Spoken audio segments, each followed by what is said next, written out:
তোরে আমি ফোন করি বেটা, ফোন করছ না কেন?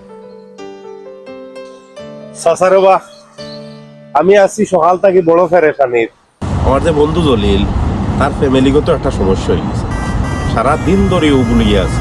আমিও তো তোরে ওটা লাগিয়ে ফোন দিলাম, ও আব্দুল জলিলের বিষয় লিয়ে আমার কাম। ও আচ্ছা, তো বেমার একটা যে চলো দেখি দুজনে মিলিয়ানি ওষুধ দেওয়া যায়। তারে ভাইয়া কইছি। আমি জানি কই আছে।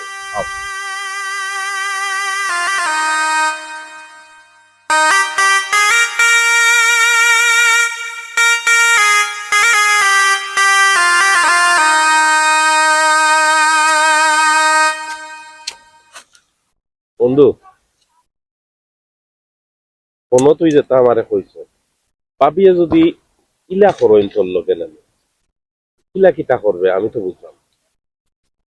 বন্ধু লন্ডন তো আইসি বুঝছো তুমি, ফ্যামিলির মুখ আসি ফ্যামিলির মুখ আসি দেখা আমি আমার মাইজির লগে ফোনে কথা কইরা আমার বউয়া ইয়া ঠান মারি ফোনটা নিল কি।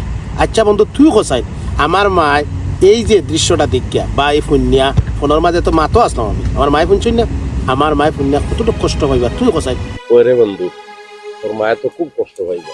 একবার চিন্তা করি বন্ধু, যারার লাগি আজকে লন্ডন আইলাম, যারার মুখ আসি দেখবার লাগি, যারারে আসি খুশি রাখার লাগি, যারার মুখ সবসময় আসি খুশি দেখতাম চাইছে, তারারে যদি আসি খুশি দেখতাম পারি না তো এই লন্ডন টাইকা কিতা করতাম। এর লাগি মন চাই এই লন্ডন চাই একবারে বাংলাদেশে যাইতাম গিয়া। কথা থাকলে আমি চিন্তা ভাবনা বাদ দিই, পুরা ধৈর্য তোর, দেখো এটা এমনিও ঠিক হয়ে গেছে। ও ভাতিজা, মন স্থির করো বুঝছো নি, আর ইটা মনতে বাদ দেও, আমরা চাচা ভাতিজা বুঝছো নি, তোর বউরে বুঝাই মনে, আর এটা ঠিক হইব। আচ্ছা দেখো রে বাস, আচ্ছা যদি তুমি তেন দুজনে মিলিয়া বুঝাইতে পারো তো ঠিক আছে, কারণ আমি আমার মন মার মন বাইর মন কষ্ট দিয়া বাইরের দুঃখী দেখিয়া অসহায় দেখতাম চাই না। আমি লন্ডন আইছি তারার কারণে, যদি তারা সুখী থাকে না তা আমি দেশে থাকতাম না, আমি যাইনি। আচ্ছা রে বা, আমরা দুই চাচা ভাতিজা বুঝাইব রে বা, বুঝাইব। আচ্ছা ও বন্ধু, তোমারও কামর সময় যার আমরাও কামো যাইতাম রে বা, আইও আর মন রে স্থির করো। Up up